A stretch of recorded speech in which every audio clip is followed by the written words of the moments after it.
Hello and welcome back to a new series, sort of, where I'll be talking about planning zoos. And today we'll specifically be talking about planning small zoos. Now, when I talk small zoos, I mean like 6 or 7 habitats. And some of you may be restricted to making smaller zoos. Or you may just not have the patience to make a zoo with 30 habitats, because let's be honest, many of us do not have the patience for that. So what are some things you want to take into consideration when you build a small zoo to make sure that it's still pretty and impressive and cool and great and all those things that we all think zoos can be? So this here is a zoo with I don't want to lie, 1, 2, 3, 4, 5, 6, 7, 8 habitats. This whole zoo has 8 habitats, right? And this one here is pretty small. And still looks pretty impressive. Obviously, it's not finished, as you can tell. Like, there's a path here. I'm gonna do something there. But the basic idea is that this is what I would like most of my small zoos to look like, and what I think works very well for small zoos. I always tend to start off my small zoos by looking for a very specific theme. Once again, if you only have 6 habitats, you really want to make sure that it's cohesive and that everything fits together. In this case, I went with Japanese/Chinese temples, as you can tell by this little guy here, and the tiger exhibit over here, and some other things. And I just went with that and tried to implement that into all of my buildings. And that means that even though it's a small zoo, it looks like one big thing, right? Rather than having 5 completely different habitats sprinkled around that are separated from each other. This all looks like it belongs together. If you didn't see the barriers, like between the habitats, you might as well think this is all just one big habitat, right? With like paths on top of it or something. No, that's generally what I try to go for with small zoos. Just any theme. And that theme can be a farm. You know, like, oh, I want to do a zoo that resembles a farm. I want to do a zoo that resembles a rehabilitation center for rare animals. I want to do a zoo themed on Atlantis. I don't know. Just get your theme, get your inspiration, see what you're trying to go for. Next step, this matters more if you're in a franchise, but I think it's generally clever, and I've already mentioned this in the previous video, is to actually go and get an idea of what animals you want in your zoo. Now, with this zoo, I decided to only take Asian animals, obviously. Like here are some black bears, in here there's some pangolins and all that. And you'll just want to sit down and see, okay, I have 6 habitats. What animals do I want in these 6 habitats? And how do I best place these 6 habitats with the animals I have in mind? For example, do I have polar bears? Do I want polar bears for whatever reason? Then I need to consider that one of the habitats is going to be like 6,000, 7,000 square meters, which is usually the space of 3 habitats. So if you put that somewhere in the corner of your zoo, like, right, if this was my full zoo, right, and I put the polar bear habitat over here, this whole thing would be 1 habitat, and over here would be all the 6 others. It wouldn't fit. It would be very disproportionate, and it would just look odd. So instead, maybe take a look at it and actually plan where you want your major habitats or your bigger habitats, and where you want the smaller habitats around the sidelines. Well, doesn't mean that it's less important. This means that the animal isn't a freaking polar bear. Like here, I've got some pangolins here, right? Habitat. Pretty small. Little one here for my Chinese pangolins. And I used it here because I didn't want to crowd this place, because this space here is perfect for another larger habitat. And if I had pulled the pangolins over here, I would have had an odd shape for this habitat. And the same thing here, I tried to just melt them along the river, right? Very, very big tiger habitat.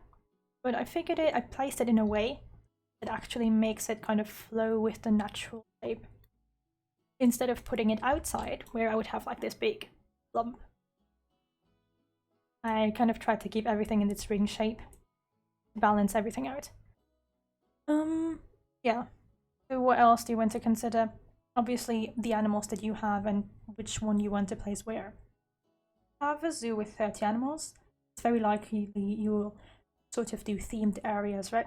And all the savannah animals are going to be in one corner, and all the Pyrenees mountain dogs are going to be in the other area. We don't have Pyrenees mountain dogs, whatever. But with a zoo like this, most of your animals are bound to be very close to each other. And if you have, for example, regular wolves and Arctic wolves and place them right next to each other, it may appear weird. It may give off odd vibes. And that sort of depends on how you build the habitats. But if you don't want to specifically work with that, you may just want to consider putting your Arctic wolves in front, your timber wolves rather in the back, so that they're not right next to each other. What I do if I do want like 2 wolves next to each other or 2 bear habitats next to each other is I'll actually try to pull them together entirely. I'll put one big shelter in the middle, put a wall through it, and then put the 2 habitats around there so that it's like one cohesive piece, like an education center for bears or something. And yeah, that is how I usually do that. And I think you just need to figure out how to do that by yourself. But just have some balance, you know? So that... I'm sorry, my Steam is just popping up. Just have some balance in there. And make sure that you situate your habitats exactly where they'd fit best. Like, another example here, I've got my caimans, right? And they're in the entrance area, which I think is one of the best animals for the entrance area. Because I could do this big open area with the river, just swimming there. And you have a lot of decoration, but you still have animals there. And if I did like elephants here, then the animals would take away a lot from, you know, the fact that there is more animals to come. And it would just give off different vibes, I guess. Next thing you'll want to consider is something that I haven't finished yet, and that's foliage and the decoration of your area. Especially with a small zoo, in my opinion, working on making each of the habitats look unique and creative is important. And pulling everything together by decorating paths and empty bits and all that just gives it so much more character. And in my case, that literally started by doing the entrance. I built this entrance myself, right? Just did this little entrance area, which is right next to a habitat. And I just kept that idea going. There's like, every little corner is filled with something. These are the, I guess, food thing, which goes into the African elephant habitat here. People can, Indian elephants, so people can actually look into here to see the elephants and all that. And that way you have a very connected zoo. And a zoo that gives off very much the vibes of being well planned out. And that is, I think, very important, especially if you do small zoos. And make sure that if your zoo is small, like small as in you don't have a lot of habitats, you do still take enough space for those habitats. Just because an animal needs 1,000 square meters doesn't mean you can only do 1,000 square meters. Like, this is my habitat for my Formosan black bears. They have a... Don't let me lie. Tell me. No, that's not... Game. I just went to see the square meters. Yeah. They have like 7,500. The tigers here have around 7,000 as well. They don't need that much space. But by making habitats of that size, you will actually give your zoo less of a boxed and small appearance. And you'll make it more open and more creative. Which, yeah. I mean, that's probably what you're going for, right? That's why you're watching a guide on how to build a zoo. Additionally, what I like to do with smaller zoos is plazas, like I've sort of done here in a way, because you won't need many buildings for your visitors. If you have 6 or 7 habitats and they're well placed, you'll only need one area for drinks and foods and all that. By putting one plaza in the middle, you'll sort of combine everything back together, right? One central point. As you can see here, What I like to do is to take a river or a lake and then put a path around it. That's what most of my zoos look like for some reason. That's just how I do things. But that's also one way to give your zoo more form, more stability, more character, and also more of that natural vibe, is to take a piece of water, like a river, a lake, and build around or along that. It just looks like a grew more natural because that's what humans are used to. We grow our settlements around water because we need water. And it's the same thing for animals. They live around the water areas because they need the water. They can't live somewhere where there's no water, right? So you're actually giving everything an appearance that to us is more natural. Something I haven't done here yet is to decorate the outsides, which is something I also recommend if you're trying to make your zoo look more, I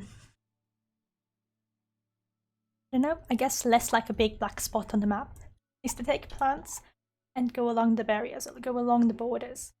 You know, put some plants around here, put some plants around there, around here, so that it almost fades out, so that you make it look like it's in a forest or something.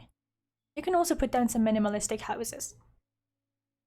Something I recommend for all zoos, go away from the straight lines. Why are there straight lines? Do not do straight lines. There's no reason for them. And just make sure that your zoo follows a natural shape, sort of, and that will automatically give it way more character.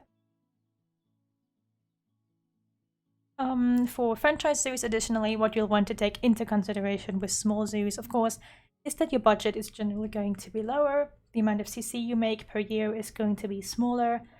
You won't be able to afford 7 habitats with tigers, but I think we were all aware of that, so yeah. You also might get away with just having one staff area, like one big staff area here, which can be very helpful if you don't want to build too many. And yeah, like, I have another small bit here, but that's about it. Yeah, what I would also recommend is consider doing like multi-species habitats, like you can put 2 kinds of monkeys in one habitat, for example.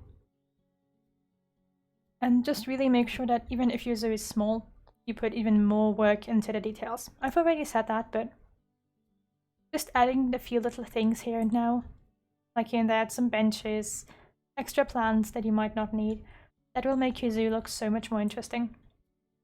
And even if you only have 6 habitats, it's gonna give it a lot more flavor and look a lot more unique. Don't do this. This habitat is not finished. Do not look at this. Like, this is a bad example. I have a lot of space, a lot of trees. Bad. And there's like this here, just a small habitat, relatively small. But I actually went ahead and used it. And if you have like 6 or 7 of well-built habitats, it's gonna look great and it's gonna play great and you'll be happy at the end of it. And talking about the end of it, make sure that the plan of your zoo actually has an end. Make sure that you have a plan of, I want 7 animals and I don't know, the freaking wall of China around them. I don't know. And then work with a plan and make sure that it's not an open-ended plan. Make sure that it's not just like a path that ends like a straight line right from here to there, and then here it ends, and there's 6 habitats, and then the path ends, and there's no connection for everything. Always make sure that everything stays cohesive. I think I've said that 50 times now. But it's very, very helpful when you're trying to make a small zoo that looks good. It's like, if I ended this here, right? Like, it looks unfinished. The zoo itself looks great, but because there's a path here, even if I deleted the path, because the shape suggests that it's going further, it's gonna not look as great as it would if I like got rid of this part of the river here, for example, deleted the paths and moved the stop center in the back. That would give it a completely different shape. Yeah. I want to say anything else. I think I'm done. I probably forgot something. I always forget something. But yeah, to summarize it, make sure you plan. Important for all zoos, but make sure you get a rough idea of where you put all the animals, especially if you have animals from different terrains, from different climate zones. Make sure you get an idea how you integrate all of that. Maybe even connect the habitats with each other, or, you know, find some ways to make them work together. Like, have the areas here. Might as well be one habitat. I connected the elephant habitat here with this sort of sightseeing area in my food stall. And there's no harsh, like there are barriers of course, but you can't see any harsh separation lines. And I think that's something that you want to go for with any small zoo, just to make it look pretty. Okay, this was 15 minutes. I'm sorry, I always talk so much. I'm done now, I think. But yeah, that's what I wanted to say. Get a plan, get an idea of what you want the zoo to look like get a theme, know what building pieces you're going to use, keep it all cohesive, don't do 50 different colors in every corner. And yeah, then you'll have a nice, small, and well-functioning zoo.